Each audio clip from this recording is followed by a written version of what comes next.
You can spend months or even years investing in someone with avoidant tendencies. You show up, you make time for them, you offer patience, understanding, and emotional support. You may believe that if you remain consistent enough, eventually they will give you that same level of commitment in return. But then comes the moment when you need something from them. You ask for reassurance, consistency, emotional presence, or simply the same effort you have been giving. Suddenly, they become distant. They disappear, withdraw, or act as though your needs are unreasonable. And naturally, you start questioning yourself. You wonder whether you asked for too much or somehow pushed them away. But the truth is, you may not have done anything wrong. You may simply have discovered that they were never willing to make you the priority you made them. This is where many people misunderstand avoidant attachment. They assume avoidant people do not care about relationships, connection, or love. That is not necessarily true. Many avoidant people can care deeply, feel strong emotions, and genuinely enjoy closeness. The problem is that their deepest commitment often isn't to another person. It is to maintaining their sense of independence and emotional control. Once you understand that, their behavior starts making much more sense. You stop automatically blaming yourself whenever they pull away. You stop believing that you need to become more attractive, more patient, more understanding, or less demanding just to keep them close. Instead, you begin seeing the pattern for what it is. Their distance may have far more to do with their internal relationship with independence than anything lacking in you. For someone with strong avoidant tendencies, independence can feel almost untouchable. It is not simply about having personal space, making their own decisions, or enjoying time alone. It can become connected to their deepest sense of safety. They need to feel that nobody has the power to control them, define them, or determine how they should feel. So when another person starts becoming deeply important, the situation can suddenly feel dangerous. Emotional importance creates vulnerability, and vulnerability can feel like surrendering control. That is when their internal alarm may start going off. Instead of moving closer to the person they care about, they create distance. They may become quieter, less available, less affectionate, or suddenly uncertain about the relationship. In their mind, they may believe they are simply protecting themselves, but underneath that reaction, they may actually be defending their independence from the closeness they secretly wanted. You can often recognize this pattern in romantic relationships. Imagine that you meet someone and everything feels effortless in the beginning. There is chemistry, excitement, frequent communication, and genuine curiosity about each other. You begin building a connection, and eventually you become a regular part of their life. Then something changes. Their replies become slower. Their enthusiasm seems weaker. They stop initiating plans as often. You notice yourself wondering whether you accidentally did something wrong, but sometimes the turning point isn't something you did. It is the fact that you became familiar and important. The relationship stopped feeling distant, and therefore emotionally safe to them. Now there is something real to lose. That possibility can activate their fear of dependence. So instead of moving toward greater intimacy, they instinctively create space and may convince themselves that the relationship was becoming too demanding. When you react to that withdrawal, the situation can become even more confusing. You might ask what happened, request more communication, or simply want reassurance that everything is okay. They may respond by telling you that you are becoming too attached or that you expect too much from them. But underneath those words can be a very different message. Your closeness is making me feel less independent. They may not consciously understand it that way, but their behavior can communicate exactly that. The closer you become, the stronger their need to create distance. And when you ask for more consistency, they may interpret your perfectly reasonable emotional needs as pressure. This is why these relationships can leave you feeling as though you are constantly walking on eggshells.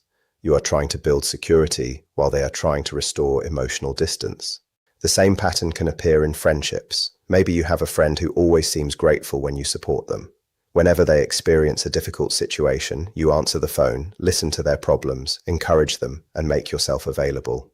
In those moments, the friendship may feel meaningful and mutual, but when you are the one struggling, suddenly they are unavailable. Messages go unanswered. Plans are forgotten. They may tell you they are busy or remind you that they have their own life and cannot carry someone else's emotional needs. When you finally express your disappointment, they may become defensive instead of understanding why you are hurt. Again, the issue may not be that they never cared. The problem may be that depending on someone else, or allowing someone to depend on them, threatens the independence they work so hard to protect. Once you understand this pattern, one important realization begins to emerge. Their withdrawal is not a measurement of your value.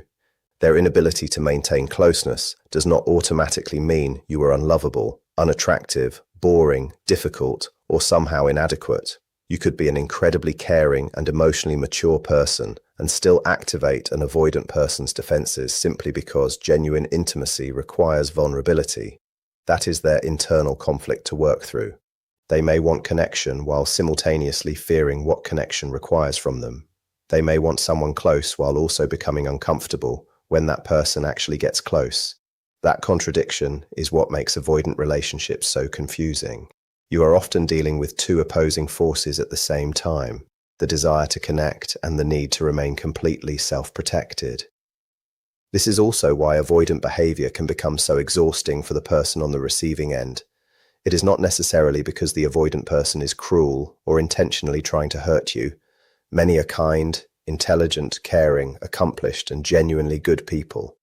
But their fear of losing control can become stronger than their ability to remain emotionally consistent. The relationship then develops a predictable rhythm. You move closer, they retreat. You become worried and try harder, and they create even more distance. You eventually give them room, and after some time they return because the pressure has disappeared. Just when you think everything is getting better, the same pattern starts again. Eventually you become obsessed with figuring out what you should do differently. Should you pursue them? Should you disappear? Should you give them more freedom? Should you communicate less? The problem is that none of these strategies address the deeper conflict inside them. It is also important to recognize that avoidant attachment exists on a spectrum. Not everyone with avoidant tendencies behaves in the same way or experiences relationships with the same intensity. Some people simply have a stronger need for personal space. They can still communicate, compromise, remain dependable, and make room for the people they love. They may need more independence than their partner does, but that does not automatically make a healthy relationship impossible. The more serious concern is when someone repeatedly places independence above every other relational need and refuses to work on the consequences. At that point, you have to stop asking whether you can make them change and start asking whether the relationship actually works for you. Can you live with their level of emotional availability? Can you tolerate the inconsistency without constantly abandoning your own needs? That question matters because loving an avoidant person does not mean you have to accept every behavior they display. There is a major difference between understanding someone's attachment pattern and allowing that pattern to repeatedly hurt you. You can have compassion for why someone struggles with closeness while still recognizing that their behavior is not sustainable for you. Maybe their need for independence is manageable because you have similar needs. Maybe you both genuinely enjoy having separate lives and neither person expects constant emotional reassurance. In that situation, the relationship may function well. But if you need consistency, reliability, emotional intimacy, and a partner who actively chooses the relationship, the mismatch can become painful. The issue isn't necessarily that one person is right and the other is wrong. Sometimes two people simply need very different things to feel secure in love. This is where many people get trapped. They continue trying to love someone in the hope that enough patience will eventually change the dynamic. They tell themselves that the avoidant person simply needs more time. They believe that if they become calmer, more understanding, less emotional, or more supportive, the other person will finally feel safe enough to commit. But this can turn into an endless project where one person is constantly adjusting while the other person remains exactly where they are. You end up trying to create intimacy with someone who experiences intimacy as a threat. You are building toward permanence while they are subconsciously keeping an escape route open. And after enough time, you may realize that you have spent more energy managing their reactions than actually enjoying the relationship itself. That is when understanding becomes more valuable than chasing. So what can you actually do if you find yourself involved with someone like this? The first step is to stop interpreting their withdrawal as proof that something is wrong with you. This is essential.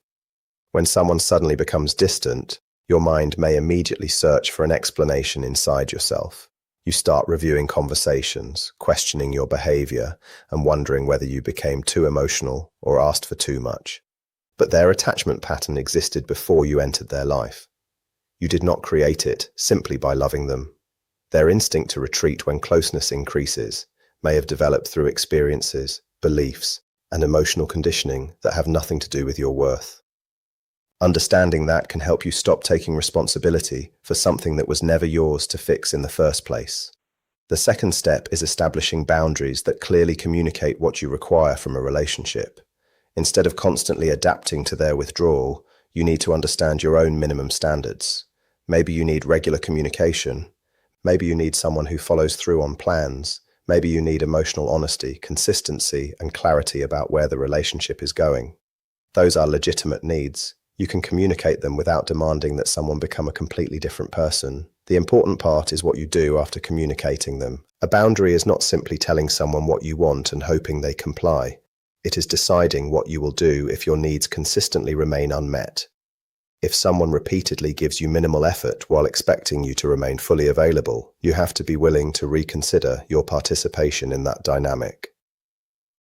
The third question is whether the relationship can actually survive in its current form. This is where you have to become brutally honest with yourself. Are you accepting the person as they genuinely are, or are you emotionally committed to the version of them you hope they will eventually become? Those are completely different things. People can grow. They can become more self-aware. They can learn healthier communication patterns and even work through attachment issues in therapy. But you cannot build your life around a future transformation that may never happen. You have to evaluate the person standing in front of you today. If their current level of emotional availability leaves you chronically lonely, anxious, or confused, hoping for change does not make the pain disappear. Acceptance means seeing reality clearly rather than negotiating with your own needs. And something powerful can happen once you genuinely accept reality. You begin releasing the need to convince them. You stop chasing their attention. You stop analyzing every delayed message and every change in tone. You stop searching for the perfect sentence that will finally make them understand how much you care. Most importantly, you stop treating their approval as evidence of your worth. You realize that someone else's inability to consistently show up does not reduce your value. You start recognizing that you deserve a relationship where affection does not feel like something you have to earn. You deserve someone who is comfortable choosing you, communicating with you, and making room for you. This shift is not about punishing the avoidant person or trying to make them regret losing you. It is about returning your emotional energy to yourself. Once you truly reclaim that energy, one of two things may happen. Sometimes the avoidant person notices that you are no longer chasing them and realizes that the relationship is genuinely at risk. That realization can motivate them to confront behaviors they previously avoided, especially if they are willing to take responsibility and do the necessary emotional work. But there is another possibility, and sometimes it is the healthier one. You actually leave. You stop waiting for the relationship to become something it has never consistently been, and eventually you meet someone whose emotional capacity matches your own. Notice what both outcomes have in common. The turning point came when you stopped trying to control their behavior. You stopped making their availability your responsibility. You accepted what they were offering and decided whether that offering was enough for you. That is where your power returns. There is another important piece of this conversation because avoidant relationships often involve an anxious partner on the other side. One person desperately wants reassurance, consistency, and closeness, while the other becomes uncomfortable with exactly those things. This creates a painful push and pull dynamic. The anxious partner often becomes the relationship's emotional detective. They study every message, every silence, every change in behavior. They try to understand what the avoidant needs and constantly adjust themselves to prevent another withdrawal. They give more space, communicate differently, become more patient, and try every possible strategy to make the relationship work. Meanwhile, the avoidant partner may label those efforts as excessive neediness. The anxious person begins believing that their normal desire for consistency is the actual problem, when in reality they may simply be asking for basic emotional reliability. Consistency, dependability, reassurance, affection, and feeling valued are not automatically signs of being needy. They can be completely normal expectations in a healthy relationship. But when someone has a strong fear of dependence, those same needs can feel overwhelming. The more the anxious partner reaches for reassurance, the more the avoidant partner feels pressured. The more the avoidant partner withdraws, the more anxious the other person becomes. Then the anxious person reaches even harder, and the avoidant person retreats even farther. This cycle can continue for years if neither person understands what is happening. Eventually, the anxious partner may reach a breaking point and become angry, desperate, or emotionally exhausted. The avoidant partner may then act confused about why everything suddenly fell apart. But the collapse was not sudden. It was the result of two opposing attachment needs repeatedly triggering each other over time. If you recognize yourself as the anxious person in this pattern, you need to understand one painful but liberating truth. You cannot make another person emotionally secure through the strength of your love. You cannot prove your value enough to remove their fear. You cannot consistently reassure someone into becoming comfortable with vulnerability if they are unwilling to face their own defenses. Your patience can help, but it cannot do their emotional work for them. Your consistency can demonstrate safety, but it cannot force them to accept that safety. At some point, you have to stop asking what else you can do to make them stay and start asking what this relationship is doing to you. You can either accept the relationship exactly as it currently exists, including its limitations, or you can choose to step away. Either decision is healthier than spending your life trying to convince someone to give you what they are unwilling or unable to give. Because if you refuse to face that reality, you can spend years trying to change something that has no intention of changing. And one question comes up again and again. Can an avoidant person genuinely love someone? Yes, they can. Having avoidant tendencies does not mean someone is incapable of love. Their feelings can be completely real. The difficulty is that their capacity for closeness may have limits created by their need to remain independent. They may feel deeply connected when there is enough space between you. They may enjoy loving you when there are few expectations and no pressure to depend on each other. But when the relationship begins requiring emotional vulnerability, consistency, or mutual dependence, their defenses can become activated. It can feel as though they have an internal limit for closeness, and once that limit is crossed, they instinctively cool down, create distance, and retreat without fully understanding why. Think of it like an internal closeness meter. As long as the relationship stays within a level that feels emotionally manageable, they may be affectionate, attentive, and connected. But once the relationship becomes deeper than their nervous system can comfortably handle, something changes. They may suddenly need more alone time, become less communicative, or start questioning the relationship. It can happen so automatically that they don't even recognize the connection between their feelings and their behavior. This is often a protective response rather than a conscious decision to hurt you. Their love can be genuine while their ability to tolerate intimacy remains limited. Understanding that distinction is important because it helps you stop asking whether they care and start asking a more useful question. What kind of relationship are they actually capable of sustaining? Their capacity matters just as much as their feelings. Once you understand that, you can stop fighting the pattern and start evaluating it realistically.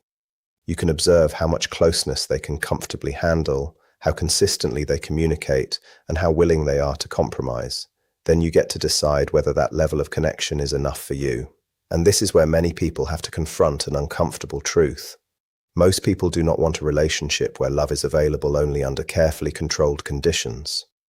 Most people want a partner who is fully invested, someone who does not disappear whenever emotional needs become real. They want to know that when life becomes difficult, the person beside them will not suddenly prioritize distance. If you know that you need deep emotional availability and dependable commitment, there is nothing wrong with admitting that an avoidant partner may not be compatible with you. Recognizing incompatibility is not failure. Sometimes it is emotional maturity. Now, if you are actually the person with avoidant tendencies, this conversation may sound very different. Maybe you're listening and recognizing yourself in everything being described. Maybe you're realizing that whenever someone gets close, you instinctively start searching for reasons to create distance. If that is you, recognizing the pattern is already meaningful because awareness gives you something you did not have before. But there is something you need to understand. Protecting your independence at all costs may feel like self-protection, but it can also become a way of protecting yourself from intimacy. You may believe that needing nobody keeps you safe, yet emotional isolation comes with its own cost. You don't have to suddenly become dependent on another person or abandon your individuality. Healthy closeness does not require losing yourself. The goal is learning that independence and intimacy can exist together without one automatically destroying the other. Start paying attention to the exact moment you feel yourself wanting to disappear. Maybe someone asks for more emotional closeness. Maybe they express how much you mean to them. Maybe the relationship starts becoming serious, and suddenly you feel an urge to escape. Instead of immediately acting on that impulse, pause and become curious about it. Ask yourself whether you genuinely need space or whether you are experiencing the discomfort that comes with being emotionally exposed. There is a difference between healthy independence and emotional avoidance. Sometimes taking time alone is completely reasonable. Sometimes you really do need to recharge, think, or maintain your own life. But there are other moments when "I need space" actually means "I am afraid of what happens if I let this person matter to me." Learning to distinguish between those two experiences can completely change how you approach relationships. If you recognize yourself as avoidant, you may also need to ask some difficult questions. What exactly feels threatening about closeness? Are you afraid someone will control you? Are you worried that you will lose your identity inside a relationship? Do you fear becoming dependent and then being abandoned? Do you secretly believe that eventually you will disappoint the other person or discover that you are not enough? Avoidant behavior usually has something underneath it. The distance is often the visible behavior, while fear is the engine driving it. Until you become willing to examine that fear, you can continue repeating the same relationship pattern with different people. You may keep convincing yourself that you simply prefer being alone, while simultaneously wondering why meaningful connections never seem to last. You may build a life that looks independent and successful from the outside, while privately feeling disconnected, misunderstood, and lonely. And that loneliness is something people often overlook when they talk about avoidance. The person who appears completely self-sufficient may actually be carrying a tremendous amount of unmet emotional need. They have constructed walls, become highly protective of their freedom, and learned to associate dependence with weakness. Somewhere underneath those defenses can still be a person who wants acceptance, affection, belonging, and genuine love. But because vulnerability feels dangerous, they may reject the very connection they secretly want. Then, when people eventually stop trying, they can interpret the outcome as proof that nobody is dependable. They may say others are too demanding, too emotional, too attached, or simply impossible to satisfy. But sometimes the deeper problem is that they never allowed anyone close enough to truly know them. They protected themselves so successfully that they also protected themselves from the love and companionship they needed. If you recognize yourself in that description, do not use it as a reason to shame yourself. Use it as an invitation to become more honest with yourself. Therapy can help. Reflection can help. Learning about your attachment patterns can help. Start asking what you believe would happen if you allowed someone to genuinely matter to you.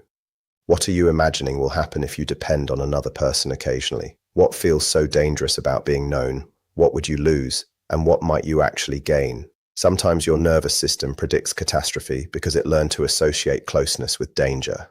But when you examine those predictions carefully, you may discover that the future your fear is describing is not inevitable. You can maintain your individuality while still allowing another person into your emotional world. Independence does not have to mean isolation, and vulnerability does not have to mean surrender. Now, if you are currently involved with someone who repeatedly withdraws, understanding the psychology is only the beginning. You also need practical ways to protect yourself from getting trapped in the cycle. The first thing to stop doing is chasing. If they move away and you immediately pursue them, the pattern becomes stronger. They retreat, you reach out. They create more distance, you increase your efforts. Eventually, both of you are reacting to each other instead of relating to each other. So give yourself permission to stop running after someone who is walking away. Learn to tolerate the discomfort of silence without immediately trying to repair it. You do not have to send another message simply because you are anxious. You do not have to convince someone to return.